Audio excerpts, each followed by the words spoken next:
Oscar award നേടിയ എത്രയോ കാലങ്ങളായി ഇന്ത്യയിലെയും ലോകത്തെയും ഒരുപാട് പ്രേക്ഷക ലക്ഷങ്ങളെ മനോഹരമായ സംഗീതത്തിൻ്റെ വിസ്മൃതിയിൽ ആറാടിച്ച, പ്രണയത്തിൻ്റെ ഭാഷ്യങ്ങളിലൂടെ മനസ്സിൻ്റെ ഉള്ളിൽ കാൽപ്പനികതയുടെ എല്ലാ തലങ്ങളും തൊട്ടുണർത്തിയ സാക്ഷാൽ AR റഹ്മാൻ സാറിന് സ്വന്തം ഭാര്യയിൽ ഈ കാൽപ്പനികതയും ഈ സന്തോഷവും സ്നേഹവും ഒന്നും സ്ഥാപിച്ചെടുക്കാനായില്ല എന്നാണ് 29 വർഷത്തിലേക്ക് എത്തി നിൽക്കുന്ന അവർ തമ്മിൽ വേർപിരിയാൻ തീരുമാനിച്ചു എന്ന വാർത്ത സൂചിപ്പിക്കുന്നത്. സാക്ഷാൽ സൈറയാണ് ആദ്യം ഇന്ത്യ ടുഡേയ്ക്ക് ഇതിനെ സംബന്ധിച്ച വിവരങ്ങൾ പുറത്തുവിട്ടതെങ്കിലും പിന്നീട് നമ്മുടെ AR റഹ്മാൻ തന്നെ ട്വിറ്ററിൽ കുറിച്ചു, "we had hope to reach the grand 30 but all things it seems carry an unseen end." 30 വർഷത്തിലേക്ക്, മനോഹരമായ 30 വർഷത്തിലേക്ക് എത്തുമെന്ന് ഞങ്ങൾ പ്രതീക്ഷിച്ചു. പക്ഷേ എനിക്ക് തോന്നുന്നത് എല്ലാ കാര്യങ്ങൾക്കും അപ്രതീക്ഷിതമായ, നമുക്ക് മുൻകൂട്ടി കാണാൻ കഴിയാത്ത ഒരു പര്യവസാനം ഉണ്ടാകുന്നു എന്നതാണ്. Even the throne of God might tremble at the weight of broken hearts. ദൈവത്തിൻ്റെ സിംഹാസനം പോലും ഈ പറയുന്ന തകർന്ന വ്രണിത ഹൃദയങ്ങളുടെ ഭാരത്താൽ വിറച്ചുവെന്ന് വന്നേക്കാം. Yet in the shattering we seek meaning. എന്നാലും ഈ വിറയാർന്ന നിമിഷത്തിൽ ഞങ്ങൾ അർത്ഥങ്ങൾ തേടുകയാണ്. Though the piece may not find their place again.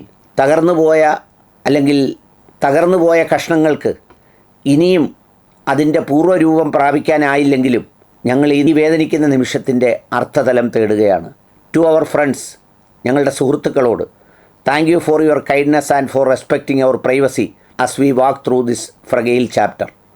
എല്ലാ സുഹൃത്തുക്കളോടും നിങ്ങളുടെ ദയാവായ്പിന് നന്ദി രേഖപ്പെടുത്തുന്നു. ഒപ്പം ഈ പറയുന്ന ഈ വിറയാർന്ന പാഠത്തിലൂടെ, ഈ അന്തരീക്ഷത്തിലൂടെ നടക്കുന്ന ഞങ്ങളുടെ സ്വകാര്യതയെ ബഹുമാനിക്കുന്നതിനും നന്ദി രേഖപ്പെടുത്തുന്നു എന്നാണ് വളരെ മനോഹരമായി അദ്ദേഹം ട്വിറ്ററിൽ കുറിച്ചത്. മലയാളിക്ക് എന്ത് സ്വകാര്യത? ഇപ്പം തന്നെ വീഡിയോ ഇറങ്ങി ചേട്ടത്തിയെ കാണിച്ച് അനിയത്തിയെ കെട്ടിച്ചതാണെന്നും അനിയത്തിയെ കാണിച്ച് ചേട്ടത്തിയെ കെട്ടിച്ചതാണെന്നും ഒക്കെ ഓൺലൈൻ മീഡിയകൾ ഇങ്ങനെ ഇരിക്കുകയല്ലേ, എന്ത് ഗോസിപ്പും അടിച്ചിറക്കാൻ വേണ്ടിയിട്ട്. ഏതായാലും ഇതിലൊരു കാര്യമുള്ളത് ഞാൻ ആമുഖമായി സൂചിപ്പിച്ചതാണ്. എത്ര മാസ്മരികമായ മനോഹരമായ പലതും തീർക്കുന്ന പല പ്രതിഭകൾക്കും അവർക്ക് കുടുംബജീവിതത്തെ അത്രമേൽ ചേർത്ത് വെച്ചുകൊണ്ട് മുന്നോട്ട് പോകാൻ കഴിയാത്തൊരു സ്ഥിതിവിശേഷമുണ്ട്. ഇത് കേവലം മ്യൂസീഷ്യൻ്റെ മാത്രം ജീവിതത്തിൽ കാണുന്നതല്ല. പലപ്പോഴും നമ്മളൊക്കെയും പല ഓണത്തിനും ക്രിസ്തുമസിനും ചില വിശേഷ ദിവസങ്ങളിലുമൊക്കെ പല നേതാക്കളുടെയും കുടുംബജീവിതത്തെ അവരൊരുമിച്ചിരുന്ന് വർണ്ണിക്കുന്നതും ഒക്കെ കാണുമ്പോൾ അതിൽ കുറേയൊക്കെ വാസ്തവമുണ്ടെങ്കിലും അതിലേറെ അതെല്ലാം തന്നെ ഒരു വീടിനകത്ത് പരസ്പരം മിണ്ടാതെയും അല്ലെങ്കിൽ രണ്ട് ജീവനുകളായി മക്കൾക്ക് വേണ്ടി, സമൂഹത്തിന് വേണ്ടി, വാർത്തകൾക്കായി ഒരുമിച്ച് ജീവിക്കുന്നവരാണെന്നതാണ് സത്യം. ഒന്ന് ആലോചിച്ച് നോക്കൂ. ലോകത്തെ അത്ഭുതപ്പെടുത്തിയ മാസ്മരികതയുടെ മാന്ത്രിക ജാലക്കാരന് സ്വന്തം ഭാര്യയുടെ ആ മാസ്മരികതയുടെ മന്ത്രജാലം അല്ലെങ്കിൽ ആ മാന്ത്രികത അതിൽ സ്പർശിച്ച് അതിനെ മനോഹരമാക്കി കൊണ്ടുപോകാൻ കഴിഞ്ഞില്ല എന്നത് തന്നെയാണ്.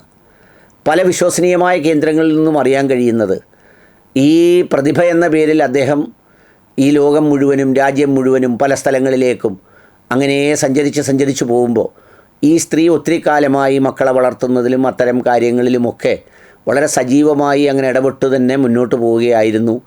ഇനിയിപ്പോൾ അത് സഹിക്കാൻ കഴിയാത്തൊരവസ്ഥയിലേക്ക് എത്തുമ്പോൾ, എല്ലാ വീടുകളിലും ഉള്ളതാണ്, തിരക്കേറുമ്പോൾ ശ്രദ്ധിക്കുന്നില്ലെന്ന് തോന്നുമ്പോഴൊക്കെ പരസ്പരം തർക്കങ്ങളുണ്ടാവും. അതങ്ങ് വർഷങ്ങളോളം നീളുമ്പോൾ അത് ഈ അവസ്ഥയിലേക്ക് എത്തിച്ചേരുന്നു. ഇവിടെ രണ്ട് കാര്യങ്ങളുണ്ട് മനസ്സിലാക്കാൻ. ഒന്ന്, ഇതുപോലെ സഹിച്ചും ക്ഷമിച്ചും ജീവിക്കുന്ന ഒത്തിരി മനുഷ്യരുണ്ട്. എന്നെ തന്നെ യൂട്യൂബുകൾ കണ്ട് വിളിച്ച് കരഞ്ഞ പല ഭാര്യമാരുമുണ്ട്.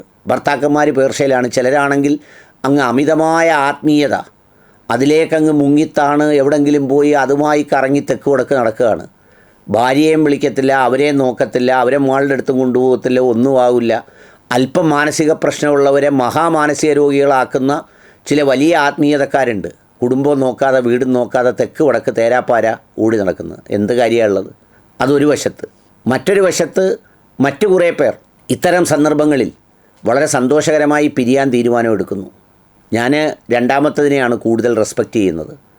ഏതൊരു സംഗതിയും ഒരുപാട് ടോക്സിക് ആയാൽ, രണ്ടുപേർക്കും മാനേജ് ചെയ്യാൻ കഴിയാതെ വന്നാൽ ഇരുവർക്കും ചേർന്ന് പോകാൻ കഴിയാതെ വന്നാൽ പിന്നെന്തിനാണ് ആ ജീവിതത്തിൻ്റെ ഓരോ നിമിഷങ്ങളും ദുരന്തങ്ങളാക്കി മാറ്റുന്നത്? നമ്മൾ തന്നെ പല ദുരന്തങ്ങളും ഉണ്ടാകുമ്പോൾ പരസ്പരം ചോദിക്കാറുണ്ട്, ഈ പറയുന്നത് പോലെ എന്തിനാണ് ഇവിടം വരെ എത്തിച്ചത്, അവൾ എന്തിനീ കടുങ്കൈ ചെയ്തു, ഒഴിഞ്ഞു പൊയ്ക്കൂടായിരുന്നോ, മാറിപ്പൊയ്ക്കൂടായിരുന്നോ? എന്തായാലും പട്ടിണിക്കാരും ദാരിദ്ര്യമുള്ളവരും ഒന്നുമല്ല, വളർന്ന മക്കളുണ്ട്, 3 മക്കളാണുള്ളത്, 2 പേരുടെയും ബന്ധുക്കളും ഇന്നത്തെ സാമ്പത്തിക സ്ഥിതിയും ഒക്കെ ഭദ്രമാണ്.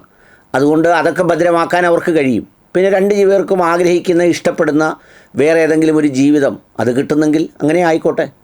പിന്നെ അതിലൊരോരുത്തർ വർഗീയത കാണുന്ന കുറേ വിദ്വേഷികളുണ്ട്. ഇസ്ലാം മതം സ്വീകരിച്ച കാര്യവും അതും ഇതുമൊക്കെ. അങ്ങനെ പറയുന്നതിലൊന്നും കാര്യമില്ല. പ്രിയദർശൻ്റെയും ലിസിയുടെയും ജീവിതത്തിലും ഇതുതന്നെയായിരുന്നു. ഇതിലിപ്പോൾ ജാതിയും മതമൊന്നും തേടേണ്ടതില്ല. ഇത് മനുഷ്യജീവിതത്തിലെ ഒരു യാഥാർത്ഥ്യമാണ്. പക്ഷേ അവിടെയും എന്നെ അത്ഭുതപ്പെടുത്തുന്നത് ഇതാണ്. അപ്പോൾ യഥാർത്ഥത്തിൽ ഒരു കുടുംബം തകരാതെ മുന്നോട്ട് കൊണ്ടുപോകുന്ന ഒരാൾക്കല്ലേ ഈ ഓസ്കാർ അവാർഡ് കൊടുക്കേണ്ടത് എന്ന് തോന്നിപ്പോകുന്നുണ്ട് സത്യം. അതോടൊപ്പം ഒരുപാട് പ്രതിഭകൾ APJ അബ്ദുൽ കലാമിനെ പോലെയുള്ളവർ വിവാഹം കഴിക്കാതിരുന്നതിൻ്റെയും കാരണം ഇതൊക്കെ ആവോ എന്താണെന്നറിയില്ല. ഏതായാലും അത് വാസ്തവമാണെന്ന് 2 പേരും സ്ഥിരീകരിച്ചിട്ടുണ്ട്.